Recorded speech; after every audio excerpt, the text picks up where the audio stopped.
Hi guys! Welcome back to our YouTube channel. Please don't forget to like, share, and subscribe para lagi kayong updated sa mga video na i-upload ko sa aming YouTube channel. Isang magandang balita po sa ating mga senior citizens dito sa ating bansa. Good news dahil i-release na ang inyong 1,000 pesos na dagdag pensyon sa inyong mga cash card. Talaga namang napakalaking tulong nito para sa ating mga lolo at lola, lalo na sa pagbili ng kanilang maintenance o mga pangangailangan sa pang-araw-araw. Ating pakinggan ang kabuuang balita. Kaya't patapusin lamang ang video na ito at please don't forget to like, share, and subscribe. Po ay tinutuloy po natin ang deliberasyon ito upang makita ang dimension at kapasidad ng ating kagawaran at iba pang ahensya sa pagpapatupad ng social pension at kung paano maiayos at marisolba ang mga issue na pumapaligid hanggang sa pagbibigay ng pensyon. Marami pa rin po ang tumulong sa aming opisina.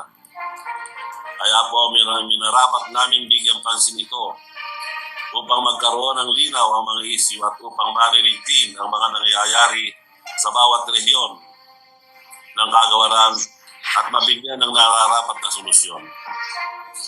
Gayon din po upang marinig ang panig ng mga nakatatanda sa mga nangyayari, lalo na sa mas mahirap na sitwasyon natin ngayon. Good morning, Mr. Chair, and to everyone. This is Jocelyn Riano po from Talaga. So regarding po dun sa meeting po today, we are very appreciative po for the invitation, and we agree po dun sa discussion po ni Director Nabiamos of TSWD.